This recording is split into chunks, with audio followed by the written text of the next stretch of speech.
All right, we'll take a break and come back and welcome in our draft insider, Dan Zielinski from the Third Man In. I don't believe, now this is just me talking, I don't believe there's anyone in this state of Wisconsin. I could be wrong, but I don't believe that anybody knows more about the Brewers minor league system and thus the draft than our own Dan Zielinski. Would I be right in that? Yeah, I would say so. In the state, and I mean that. Honestly, I'm not just saying it. I think he'd be okay with me calling him this, but he's like a draft nerd, if you really wanted to call it. That's he just okay. knows everything about it. Talks to all these guys. Has draft profiles. I was reading on his Twitter profile last night, Dan Zielinski 3. He had, out of the first 65 picks, he had conversations with like 55 of them.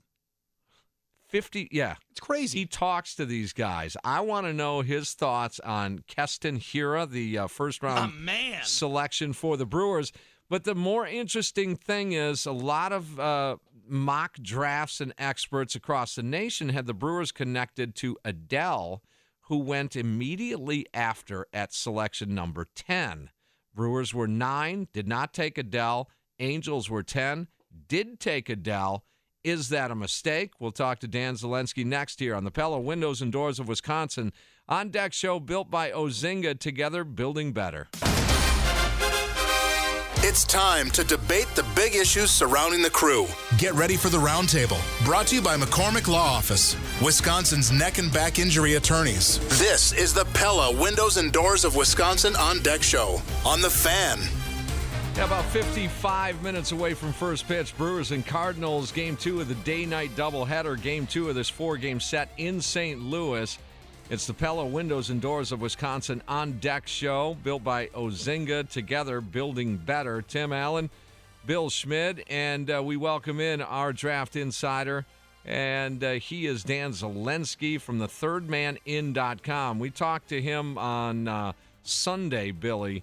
We made mention toward the end of the show there that if you're into Brewers baseball, you're into baseball, really the younger players in general, just do yourself a favor and just check the site out. That's all I'm saying. Just check the site out, and that will speak for itself. Dan, how are you, buddy? I'm doing well. It's great to be here. I bet you're pretty busy here. Yeah, it's been a busy couple days with. You just pounding out articles? Pounding them out. Are you really? Oh, yeah. Okay, very good, very good. Okay, overall, before we get into specifics here, Brewers draft, and we're going to hear from Todd Johnson coming up a little bit later on during this show. But just overall, how did the Brewers do in the first 10 rounds? I think they're doing pretty well. They've kind of gone the college route a little bit more than I expected. I thought they would go more for those higher upside prep hitters. We're going to get into it more, but obviously with the first pick, they went college.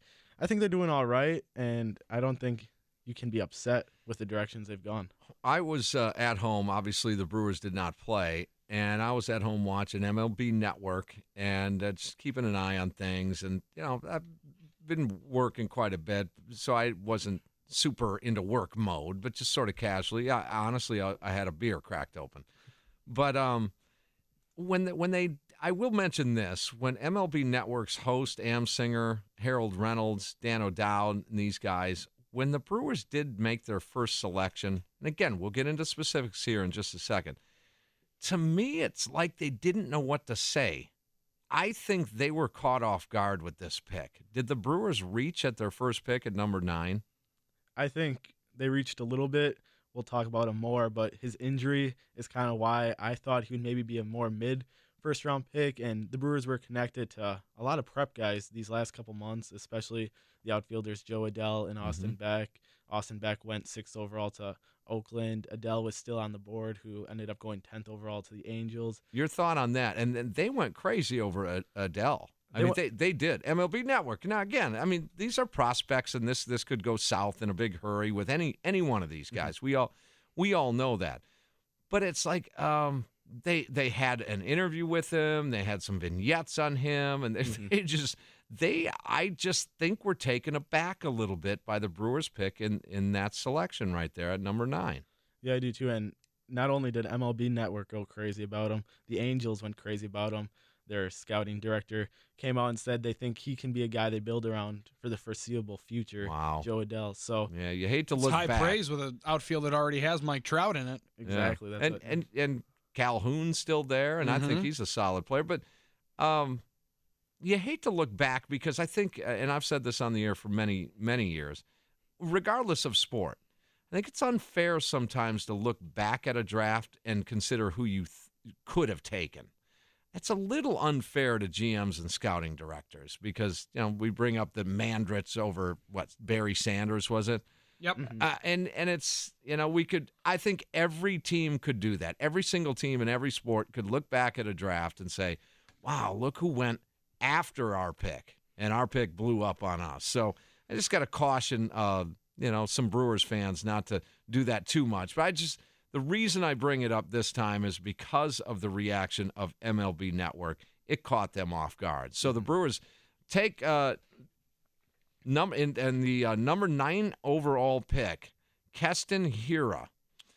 He's a second baseman out of UC Irvine. All right, Dan, what do you have? He's a second baseman and outfielder.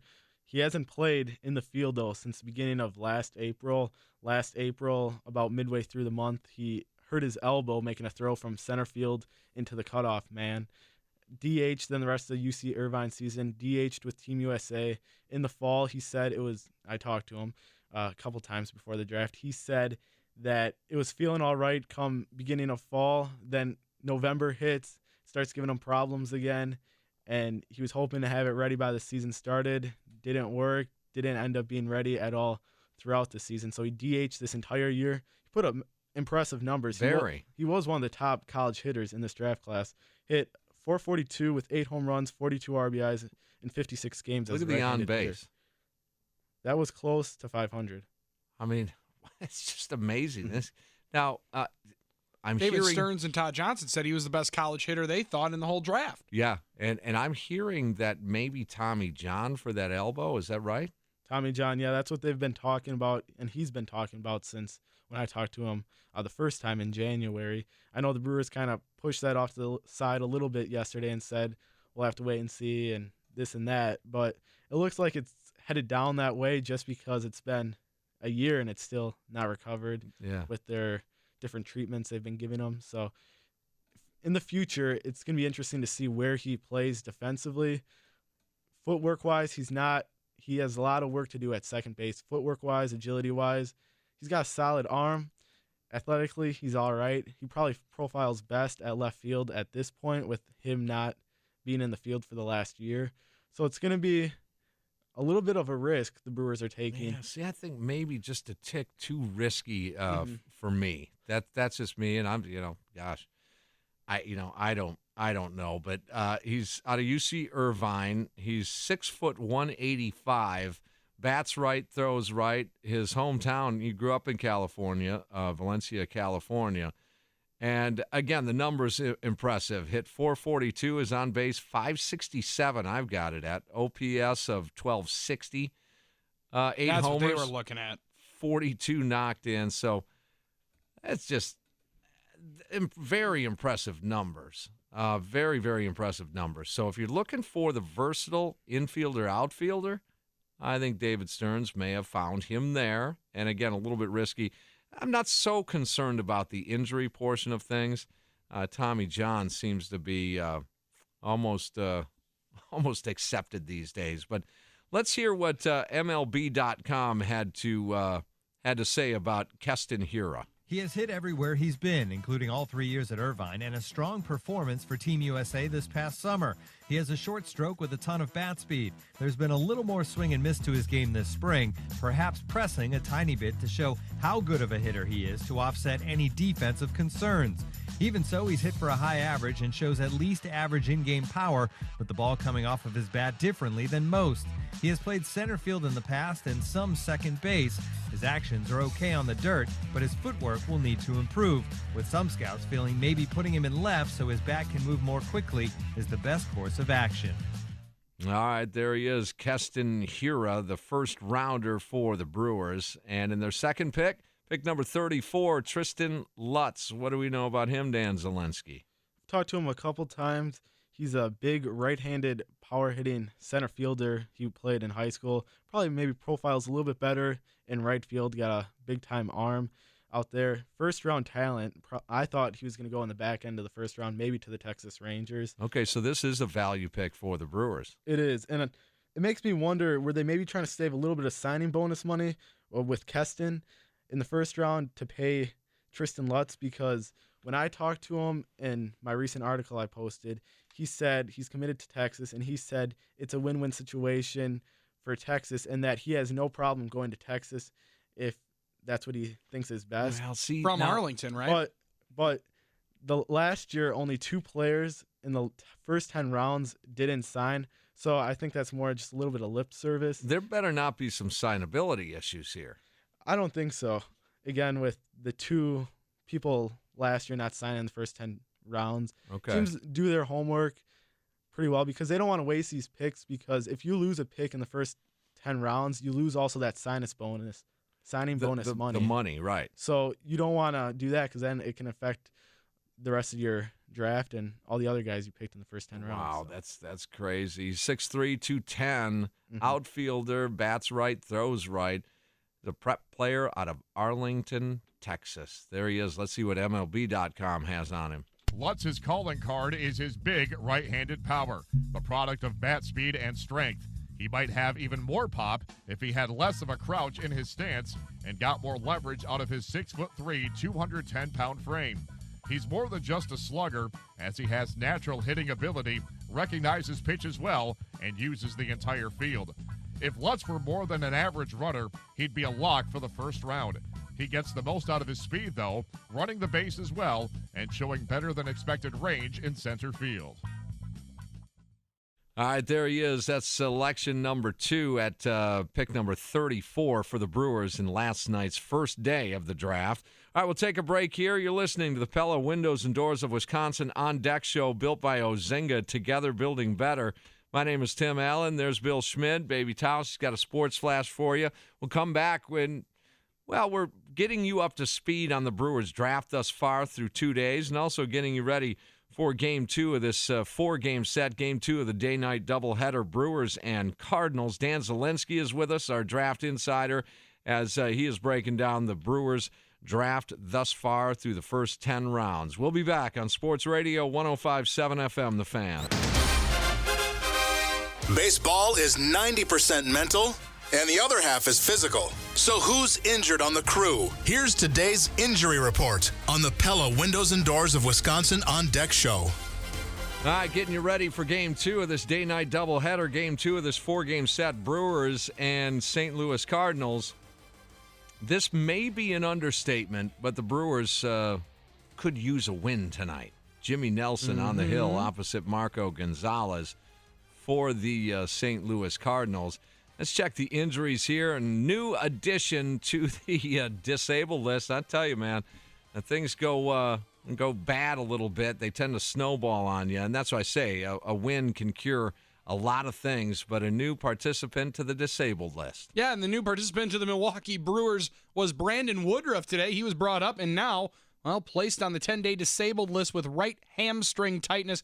Team going to bring up Paulo Espino, as he should be ready to go for Game 2 out in St. Louis. We look elsewhere in the injury report. Matt Garza still on the 10-day DL. He should be coming back here sooner rather than later.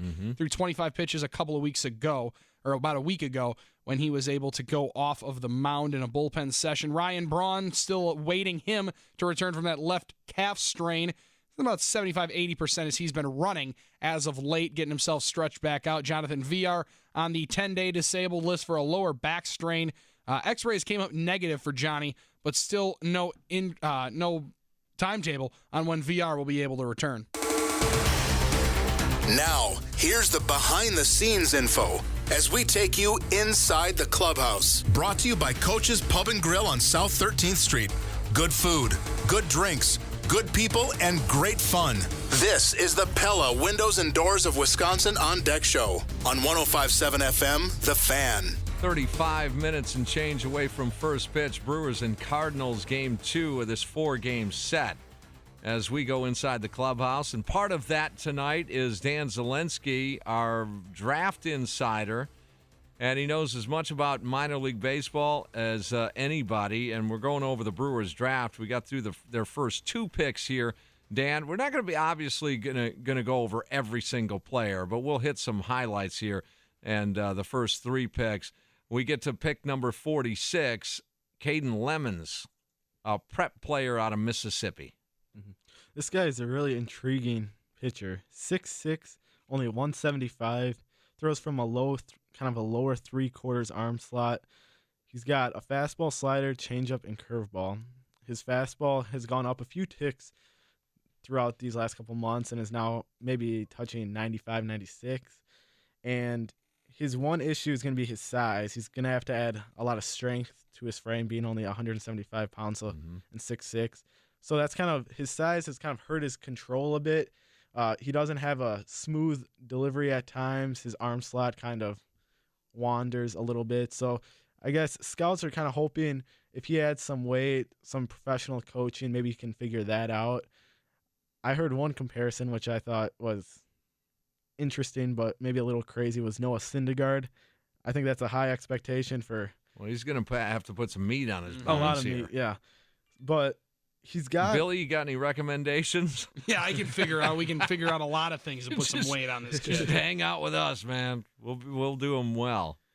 Sky high ceiling though, so I can see why the Brewers were intrigued by him, and he might take a little bit longer in the minor league system just because he might have to spend a few of his first years maybe in short season just developing a little bit more, refining those off-speed pitches and adding the muscle on. At that point with the weight issue, would you almost profile him with that 3/4 length as kind of a bullpen guy, or do you think that he could be a starter?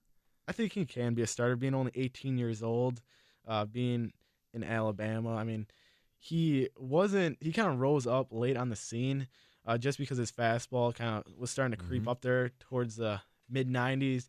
Teams are hoping that maybe with some extra muscle he can get upper 90s, maybe even touch triple digits on some occasions. So I think there's a lot of room to grow, and there's a lot to like about him, a lot to dream about too. So I can see why they kind of took this risk here early on in the draft. All right, let's find out what MLB.com has to say about the Brewers' 3rd selection. Dealer on the showcase circuit, Lemons topped out at 95 with his fastball. This spring, his heater sat at 90 to 93 and climbed as high as 97. His 6'6" frame and low 3/4 delivery create difficult angle and sink, increasing his fastball's effectiveness. Lemons struggles to repeat his arm slot, which makes it difficult for him to stay on top of his breaking pitches and control his entire arsenal. His slider shows more potential than his curveball, and he'll flash a changeup as well. All right, there he is, the Brewers' 3rd selection. That was day number 1, Dan Zielinski from the thirdmanin.com. Let's take us down a couple of more players before the break here, and where you feel that the Brewers really did a nice job. Let's take it one at a time here with their 4th pick. He's a first baseman. That's KJ Harrison, right? KJ Harrison from Oregon State. He came in to Oregon State 3 years ago as a catcher from Hawaii. Never really played catcher, always was at first base. This year he played a few games there. So teams were kind of split on where is he going to be playing in the future. If he was probably a catcher with the way he hits offensively, he might have been a top 10 pick, but for sure a first-round pick. And the Brewers announced him as a catcher, so I'm assuming that's where they plan on starting him at least. This year alone, he hit .330 with 8 home runs, 39 RBIs in 50 games. Last 2 years, he was in double digits with home runs. And where is he out of? Oregon State, the best team in college baseball. Absolutely, yeah. And he hit double-digit home runs last couple of years. This year, he came in with a little bit more refined approach, hit a higher batting average, displayed better plate discipline, and rose that average up a little bit. Skilled hitter, hits for a lot of average, can hit with a lot of power. Isn't a great runner, but if he can be a catcher in professional baseball and hit the way he has in the college ranks, it's a plus position then. Yeah, he's going to be a potential starter in the major leagues. Yeah, absolutely. All right, the next pick? The next pick was a left-handed pitcher from Illinois, a prep guy, Brendan Murphy. 6'4", 200 pounds, was a top draft prospect in Illinois. Fastball is an above-average offering, sits around 93 miles an hour. He commands that pitch extremely well. People believe with his size, he's got a lot more velocity to add. And he's got a nice changeup that's developing. Question is his curveball. It can kind of get a little out of hand. He doesn't have great command for it, so some think maybe he should try throwing a slider. So that's something he's going to have to refine in professional baseball. But advanced control, advanced command, smooth delivery. So a lot to like with a left-hander from Illinois. Yeah, where's he? What city is he out of Illinois? He went to Moodlin High School. Mundelein. Oh, Thank you. Mundelein. Had a couple okay. of teammates do there. In high school. So a lot to like about him. Maybe not as much risk for a left-hander as some other ones, just because he does have a smooth delivery and great control and command. So he's already a little bit ahead of the game there, where some pitchers in the northern part of the states struggle with that a little bit because they just don't face great competition, so they aren't forced to adjust and stuff like that. So yeah, that's a tough thing. That's a tough thing. Statistical information that these pro teams have to go through. They have to measure the division they're in, the competition they're up against, if they're getting pitched to or not. I know MLB Network mentioned that quite a few times last night. That, it's tough to get statistical accuracy when a lot of times these guys are such super studs in high school, nobody wants to pitch to them. Exactly, and that's kind of why the showcase circuit throughout the summers are always extremely important, because they're playing against talent that's at their level or right around their level. Yep. So scouts are able to see how they perform against that kind of. I think Clint Coulter, Dan, was one of those guys that I think I remember doing a little research on him, that his high school stats were not that good. Not that gaudy, I should say. Yeah. They were decent, but they weren't that gaudy. And, you don't know who's pitching to him and who's not pitching to him. That really is the case. Let's get you one more before the break.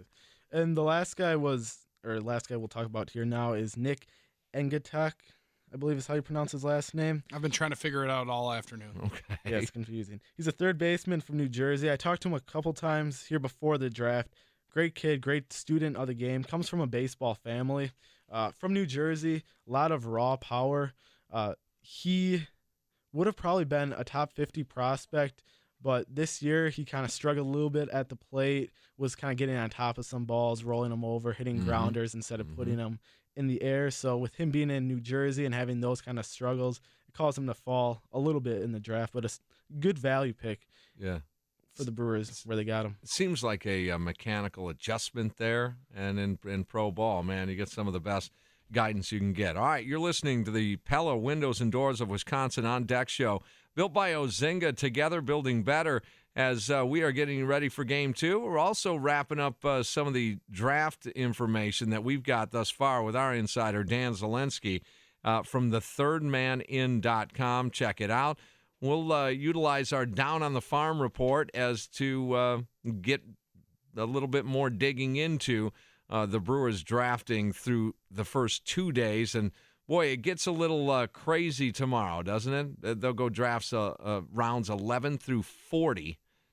Yeah, it's and there's no time limit, right, Dan? It's just pick, and then you just wait, right? Yeah, pretty much. It just kind of flies by, though, because teams have an idea of who they want to take. So it moves actually kind of along pretty quickly. What time does that start tomorrow? I believe noon. Okay. Or right around there. Thing. All right, very good. We'll be back here on Sports Radio 105.7 FM, The Fan. You're listening to the Pella Windows and Doors of Wisconsin On Deck show. We're no longer on the bottom floor of the rebuild, Milwaukee. So what's going on in the minors? Here's today's Down on the Farm report. Yeah, getting you ready for first pitch. Brewers and Cardinals in Game 2 of this day-night doubleheader. Jimmy Nelson needs to turn things around for, number one, his team, and number two, himself, head-to-head against the Cardinals. After the last pitch, you make the switch to the Milwaukee Admirals baseball postgame show built by Blaine's Farm and Fleet, hopefully talking about a Brewers victory to kind of right this ship. Finishing up our draft edition of the On Deck show here with Dan Zielinski of the thirdmanin.com. Not going to have a chance, as I said, to get to all the selections both last night and today. However, of the remaining that we haven't talked about, Dan, who do you like to end up in a Brewers uniform and achieving high success here for the draft here today? out of the guys they selected is Bowden Francis. Whether that's as a starter or reliever, he's 6'5", 235 right-handed pitcher. He comes from Japola College. It's the top junior college in the country. They probably are going to have about 12 guys drafted from this year's roster. Won the Junior College World Series this year. He's a sinker baller, draws comparisons to Derek Lowe. He has a heavy sinker and slider kind of combination that he uses. Throws a lot of strikes. Yep. But the question is whether he's going to be in the starting rotation or as a reliever. So he's a I don't want to call him a project because he's a college guy. He's a big dude. But he's a big guy, so he's got some room to grow, I think. His fastball is only in the low 90s, so I think... Was he committed anywhere then since he was a JC? Florida State he's committed. Okay, so that's an indicator right there, too, that there is something there for him. I suspect, where did they get him? What round? 7th round, 204th pick. Yeah, I think he may bypass Florida State, though. Yeah, I think so, too. I mean, for being a 21-year-old guy and then he's already a junior, he's not going to really have much signability next year. So if his stock really goes up much, is he going to make more money in the signing bonus area? I don't think so. Probably not. So I think he'll be in the Brewers organization. Dan, always a pleasure, man. Keep up the good work. TheThirdManIn.com is your website, and you can get all the information on the Brewers selections as well as some selections of younger players around the country, right? Correct. And you talked to these guys. Talked to over 50 of the guys this year, followed up with them numerous times, going to be following up with a bunch of them here after the draft. So a lot of great stuff coming, especially on a lot of the top guys, including some of the top Brewer picks. Outstanding. Dan, always a pleasure, man, okay? Thanks, Tim. I appreciate it. Yeah, you got it. We'll touch base with you down the line, too, maybe later on this week to wrap up the entire draft. All right, for Bill Schmid, my name is Tim Allen. You guys enjoy the ball game. Brewers need a win. Let's talk about a Brewers victory after the ball game. We'll see you then.